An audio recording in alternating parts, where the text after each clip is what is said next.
Par Larry Hodgson, 28 février 2017. De pouce vert à pouce noir, une histoire personnelle. Il y a maintenant presque de 40 ans, j'avais un appartement extraordinaire.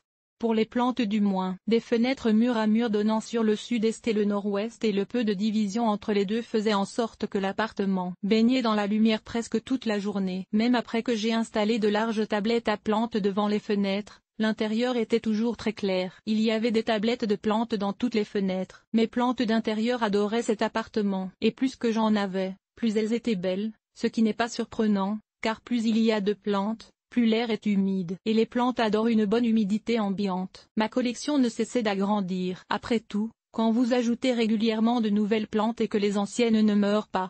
J'étais assez néophyte en horticulture à l'époque et pensais que c'était à cause de ma prouesse horticole que les plantes allaient si bien. Je croyais que j'avais le pouce le plus vert en ville. Comme un château de cartes, puis, avec un premier bébé en chemin, nous sommes déménagés dans un appartement plus grand. Un beau demi-sous-sol.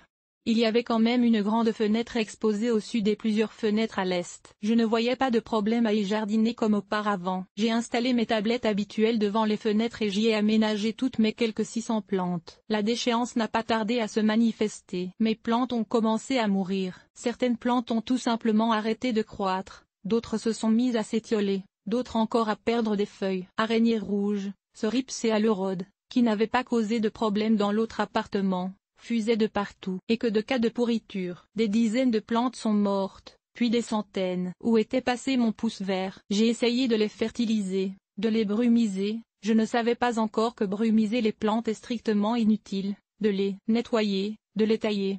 Rien n'y faisait. Pas de lumière, pas de plantes. Un sous-sol peut paraître clair, mais en fait peu de soleil y pénètre. Il m'a pris du temps avant de comprendre la cause du problème, car l'œil humain s'habitue très facilement au manque de clarté. À mes yeux, l'appartement était quand même relativement bien éclairé. Mais en fait, il ne l'était pas et c'était justement le problème, l'appartement manquait sérieusement de lumière. La grande fenêtre au sud était surplombée d'un gros balcon qui empêchait les rayons du soleil de pénétrer. Et il y avait toujours des voitures garées devanant les fenêtres à l'est, sans parler d'un édifice à proximité. Et que dire de la neige qui venait boucher les fenêtres pendant l'hiver? C'était le désastre.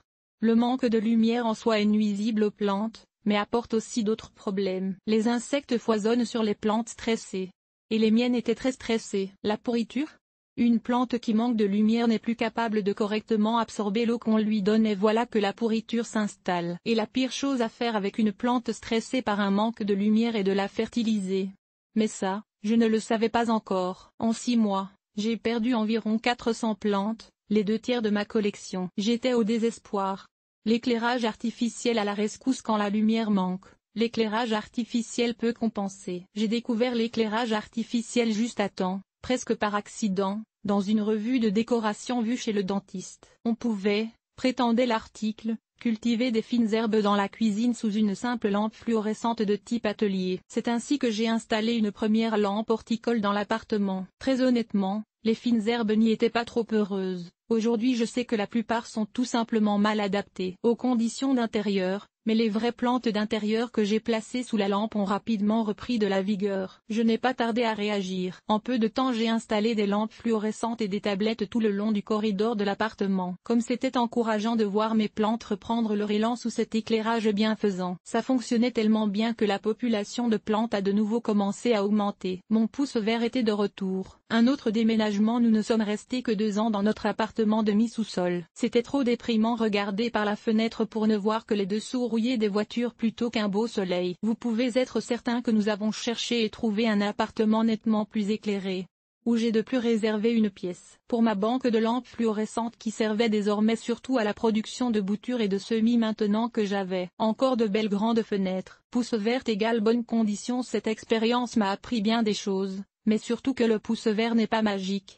Il est en fait dépendant des conditions qu'on peut maintenir, et que c'est la lumière qui fait vivre les plantes. Vive les grandes fenêtres et les bonnes orientations. Et aussi, quand cette lumière est manquante, vive l'éclairage artificiel.